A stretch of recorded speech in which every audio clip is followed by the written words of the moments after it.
up all the information about it. It says permanently closed. Don't know where that came from. Well, I guess we'll need to reach out to them and get that fixed, huh? But we're still having fun, and we're having groups starting to come out again. A lot of events, private parties and things like that. So, but it's just slow getting things going again. Sure. I think everybody's still a little bit nervous. I noticed that you haven't curtailed your activities when it comes to sign collecting, and I don't even know what you call that thing other than it's some sort of oil dispenser that's actually behind you back there. And you were telling me about it, so you need to share that with everybody else because we have a camera that's actually pointed toward that. Okay, well, actually, my activities will curtail when they plant me in the ground, so I'm not going to slow down one bit. Anyway, okay, so what we have over here is a 1920s premier oil fountain, and the oil fountains are really rare, and you don't see many these days because most of them were melted down for the war effort, World War II. But in the early days, they were at the fanciest gas stations, like in the Northeast, Philadelphia, Detroit, New York, what have you, maybe in the Ohio area. But down in Texas, you wouldn't see something like that. It was still the Wild West in 1920. Even in 1950, when we were young, things were just starting to get yourself. going. I don't know anything about 1950. Well, you call it an oil fountain, and you told me earlier that it had 6 spigots on it. That's correct. Now, is that just for access, or did it offer different viscosities of oil? Different viscosities, different Really? grades. So you could put whatever, 30 weight, 48 weight, whatever, or heavy gear oil. It was air actuated, so pneumatic. It was quite a fancy machine for 1920.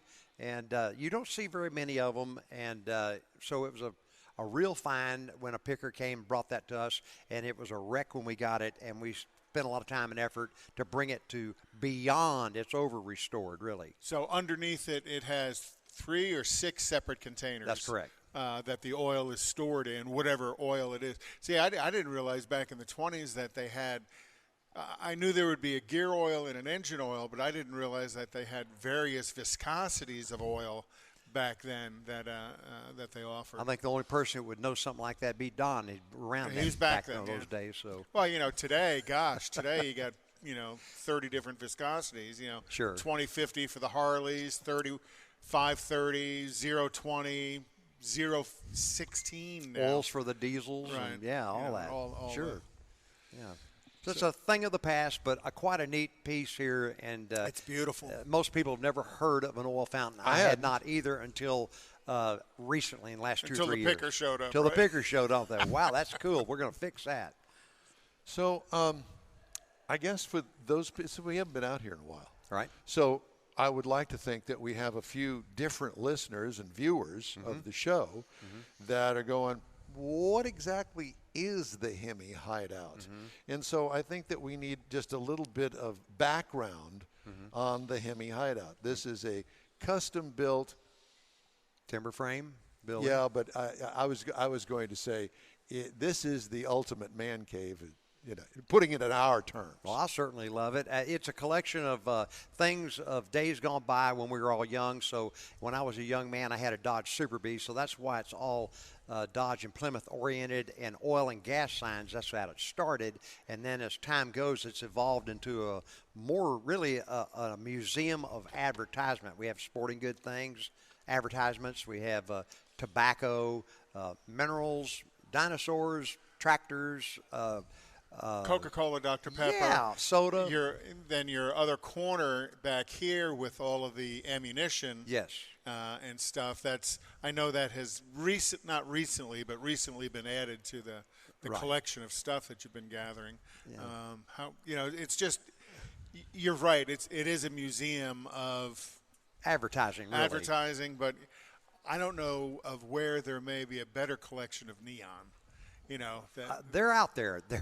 They're out there, but we're proud of what we've got here, and we really are proud of it. So these days, now that we've got it pretty well, it's pretty cozy in here, but there's still room to do a lot of things. But we want to be really selective on what are we adding now, not just adding stuff.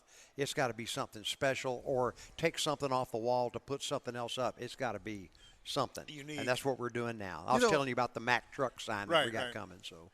Well, and you said that is the only sign that was ever built of that size. That's correct. That came from their production facility in Allentown, Pennsylvania. Allentown, Pennsylvania. And it's a big neon bulldog, 13.5 feet wide, 11 feet tall, a neon bulldog porcelain. It's cool. Now, did you find it, or did somebody find it for you and say, hey, John, we got this sign. Would you like it? Someone posted on Facebook, another guy I know in New Jersey posted, look what I found, and I contacted him, say, I'm your hucklebearer.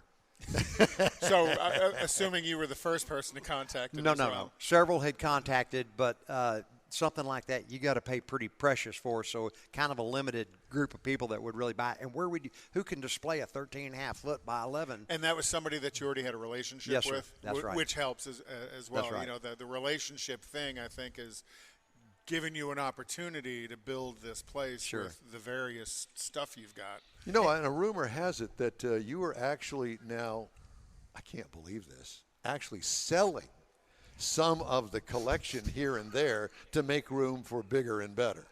Well, I have, and it's painful to do it, but now that I've gotten my feet wet and You're I've hooked. got a pretty good return on what I started with, I'm like, wow, this opens up in a whole other world. So I'm like, this is even better. Go buy some more stuff. But you said earlier this is giving you an opportunity to upgrade what you have. Exactly. So, you know, from what you have, it may be a little bit more common and you find something quite unique. Sure. Replace it and then sell the more common, which is what other people are looking for as well. Absolutely, yeah. The starter, that's what they're looking for, and that's what I started with. So there's a place for everything. Even the old beat-up, shot-up signs, they have some kind of a romance to them. They look good just as a barn hanger in somebody's tractor barn. They're just cool. Speaking of tractors, yes, I noticed that we haven't added to the tractors, but we do have a tractor collection back here. We do, yeah. There's 7 on display here at HEMI Hideout, but we have 19 tractors. They're all stuffed in a barn, and I don't know. I think what I'm going to do is shift gears. Tractors don't have that much interest. I love them, but I think that's something I might phase out and start something new. You know. What would you replace it with? I don't know, but there's always something. It's like yes, there is. Yeah, there's always something, and you'll think, okay, we've changed directions so many times here on what we're collecting. It was oil and gas, Dodge and Plymouth. Now it's all kinds of stuff, and it just keeps changing. So depends on what catches his fancy at the moment. Whatever's cool.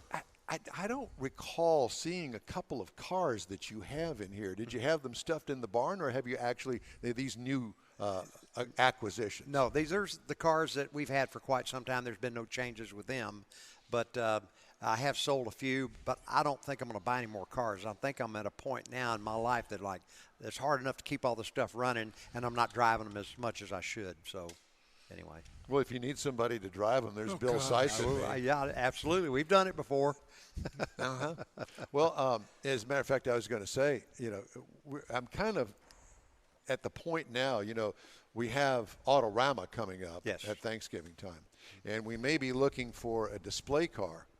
And so I thought, well, we could always offer a display car to John Hovis and let him decide what he'd like to display if he'd like to display something. Be happy to do that if you just let me know. Okay. Yeah, John already knows about the rally.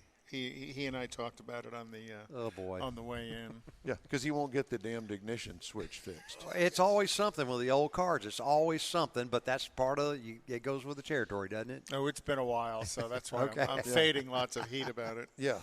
No, he's not fading the heat because we're just going to keep giving the heat. Well, so there's no fading involved.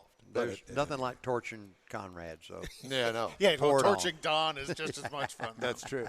So what do you got going on here today? Why are we here?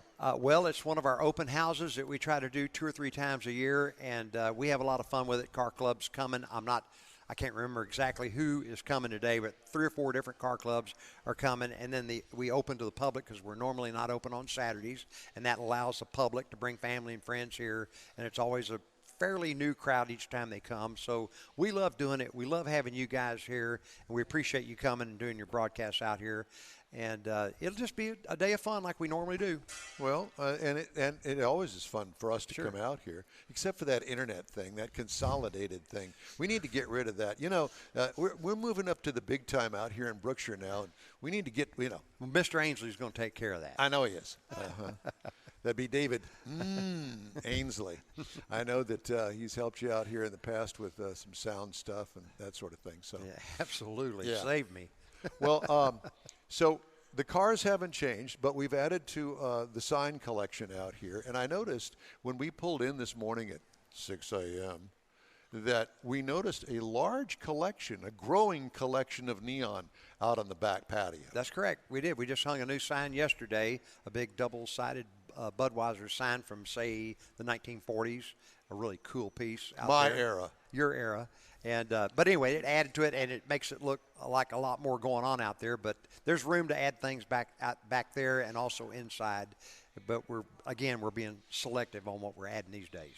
So I tried to get you to talk about the actual structure itself, but it just didn't happen. So I think now's the time to talk about the structure. Okay. And I'll just let you just go ahead and do it because you do such a good job of explaining the structure. Well, because it looks like a church in here. Yeah, everybody says it looks like a cathedral, and it is kind of a car cathedral, so to speak. It's a 5.5-story tall timber frame building. It's 21,700 square feet. Mr. Seitz and I worked together to get this project off the ground, and actually without Bill Seitz, it would have never gotten off the ground. So I am indebted to Bill for the little shove, and we're both proud. All of it. Many people put heart and soul into this project, especially me and Bill, Shelley Gates, Don Armstrong, Don Looney, excuse me.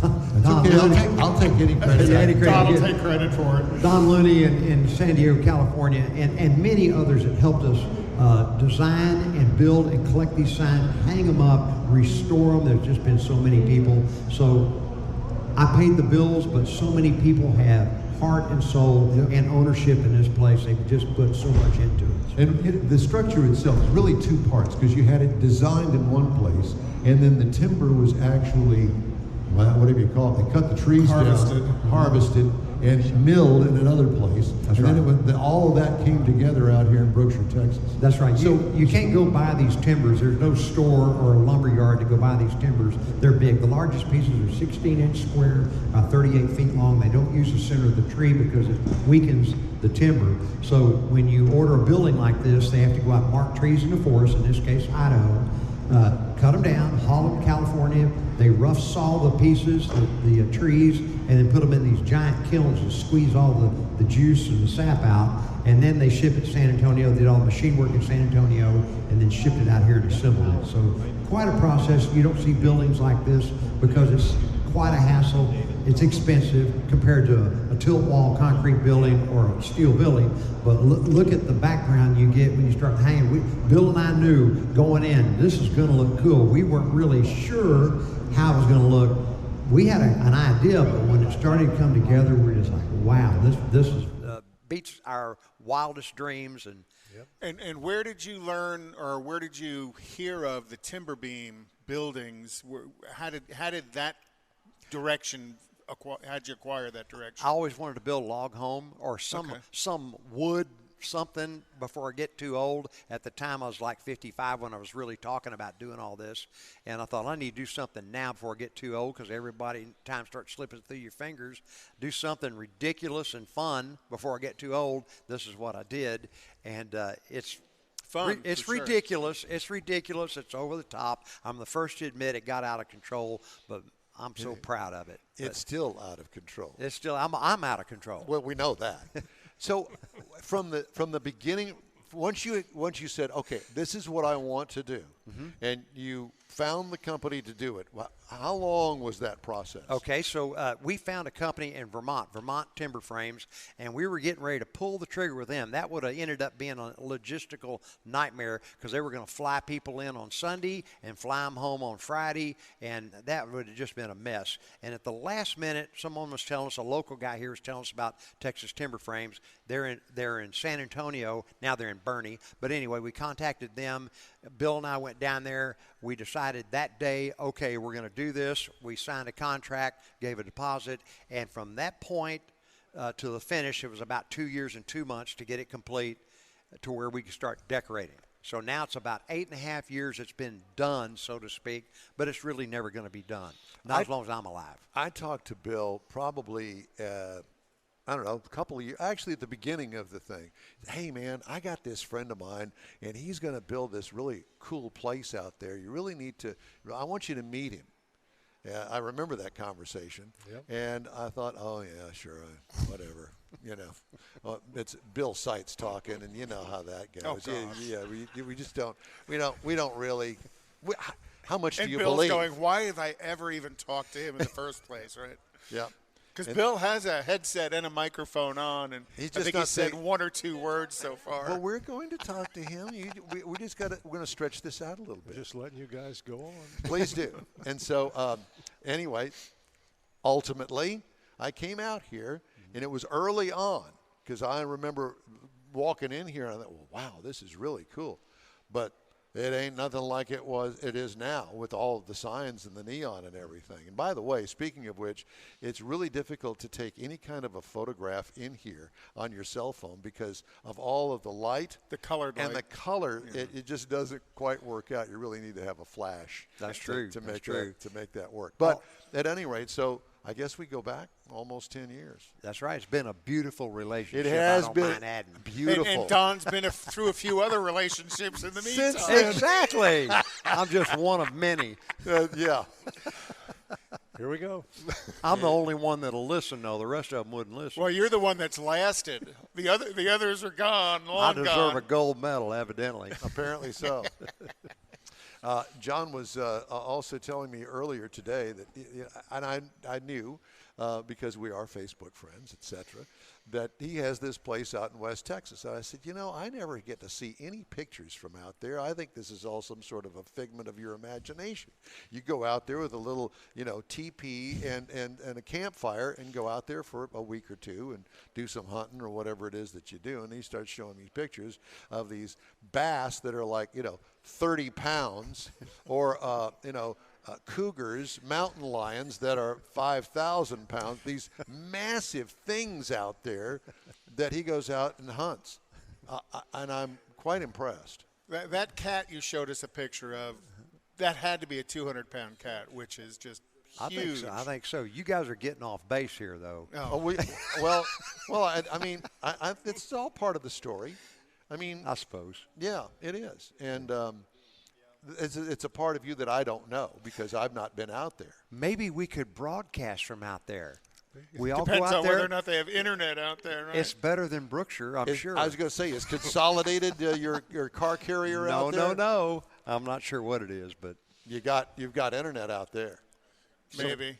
yeah, maybe, exactly, maybe. They got sat phones, too. Yeah, it's pretty primitive out there. All right, well, let's get back to the cars for Okay. a second. All HEMI right. Hideout. Do you drive any of these cars ever? I'm getting lazy as I go. I haven't driven any in probably 7 or 8 months, and every time I take them out, there's 4 I can start up now and drive. But if I want to drive the other ones, I got to pull the tanks off, get the gas out, rebuild the carburetor, and I'm like, I'm just seem Even like the race car in the back there? Yeah, even that race car in the back. There's a few of them I can get in there and drive, but I'm getting lazy, Don. I'm getting old. Yeah, and it's like, I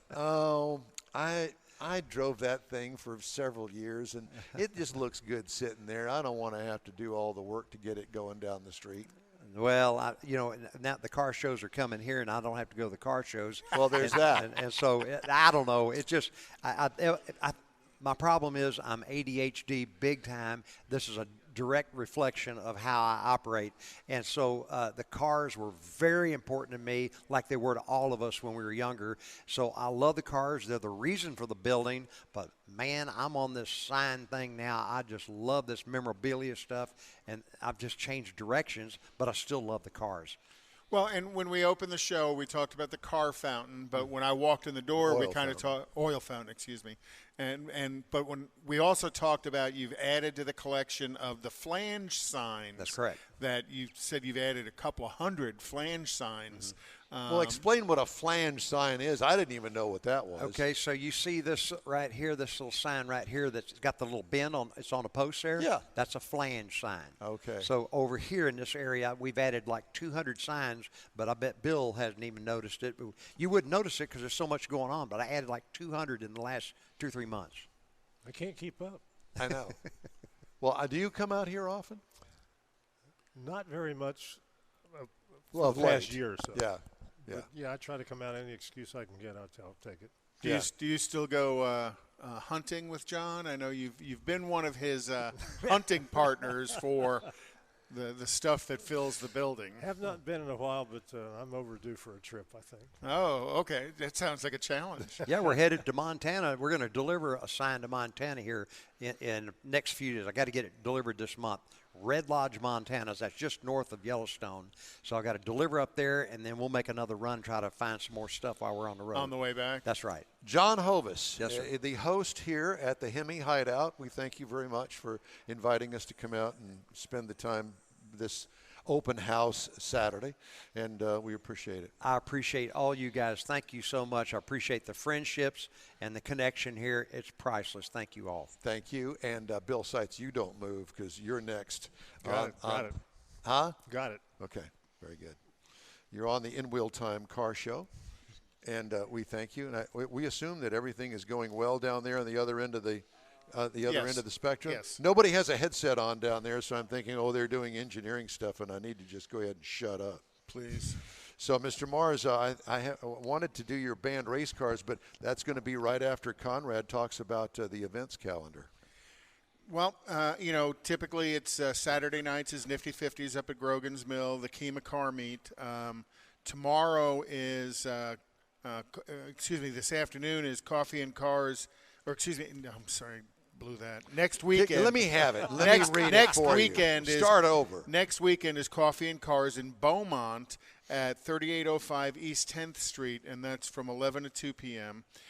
Tomorrow, Sunday, is HPD's Twin Peaks meet in Webster. HPD meaning Houston Performance Driving, not Houston Police Department. Yeah, and we need to straighten that they're out. having their Twin Peaks meet in Webster. Muscle Car meet is Sunday night at the Kroger's on 99 East up in Spring.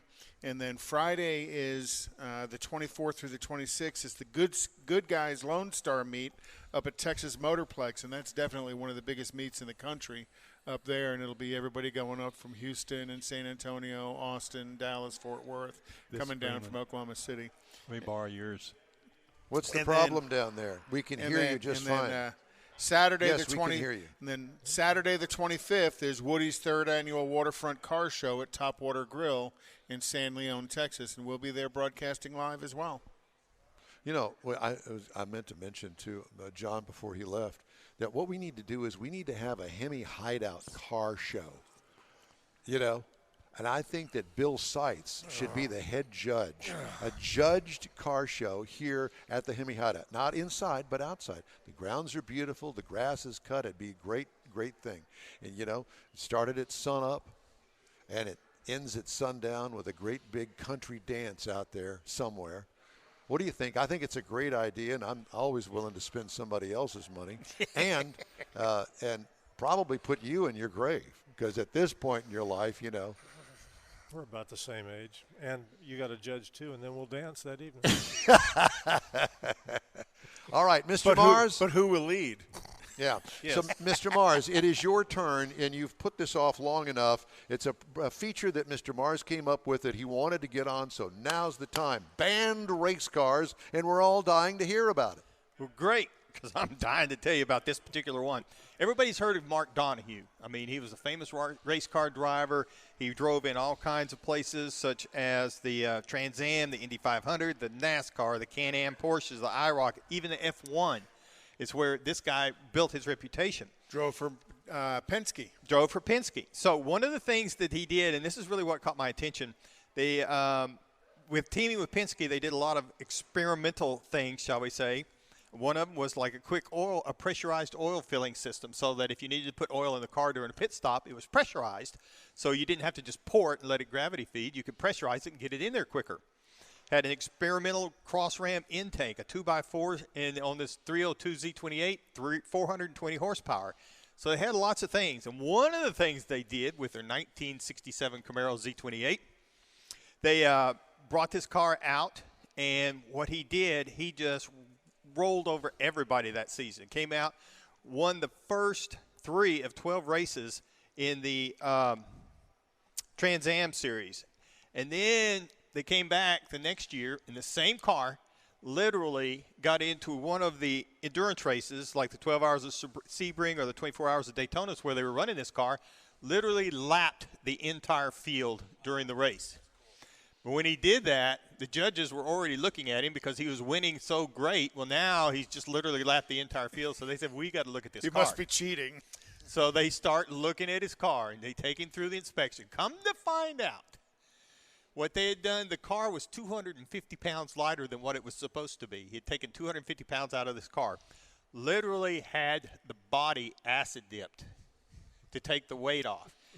Wouldn't let anybody touch the car. Literally, you could dent the fenders by pushing on it with your finger because the metal was so thin.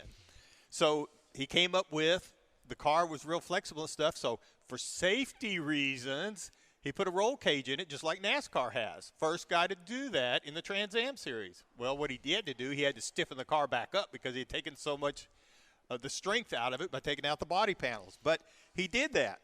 So they checked his car, and they said, nope, this car's banned. No more, no good. So that car was out. So they come back next year. They built a 1968 Camaro. And they come back out, Penske and them, they come back to the races. They got a 1968 Camaro and a 1967 Camaro that they're running as a team.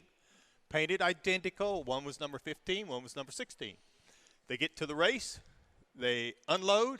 They get there late, so they're at the back of the garage area as far away from everybody as they could possibly be. On purpose. Well, I'm just saying, this is the story. And so they take the new car, the 1968 Camaro, they run it through tech. Goes through tech, passes perfectly. Bring it back around to the garage. They get to the garage. They take the numbers off the 68, and they put it on the 67. Now, they've already put a 68 grill, 68 taillights, and anything else they can onto the 67 to make it look like a 68. Then they take and put those numbers on the 68, off of the 67. They run the 68 back through, disguised as the 67 car. Cheating. And when they get through, and it worked, and they get back around to the garage, and they put the numbers on the right cars, and they put both of them out there in the race.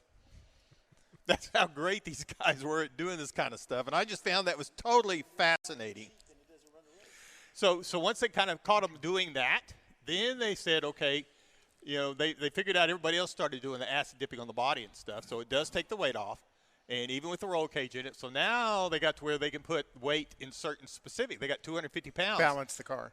Where they think they need that weight to make the car handle better. And that's how they got into all this stuff they're doing now.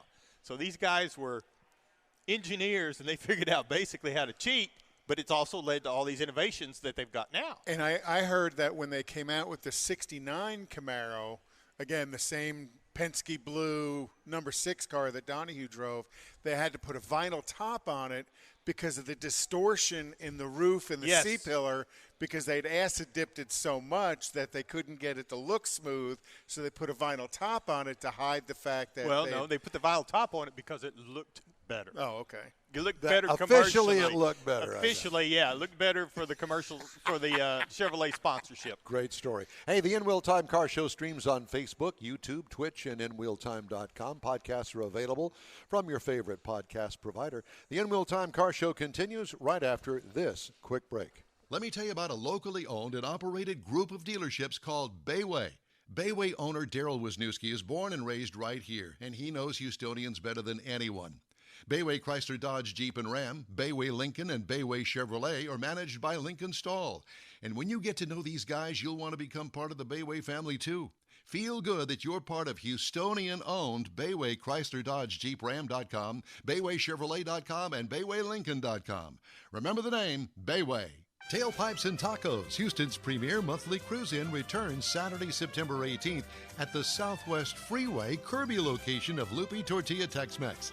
Tailpipes and Tacos is free, and you're invited. Collector cars, hot rods, customs, magnificent originals, and resto mods will all be on display. If you're a Katy cruiser, make it a road trip, meet new friends, and see some different cruisers at the Loopy Tortilla Tex-Mex restaurant inside the Loop on the Southwest Freeway near Kirby.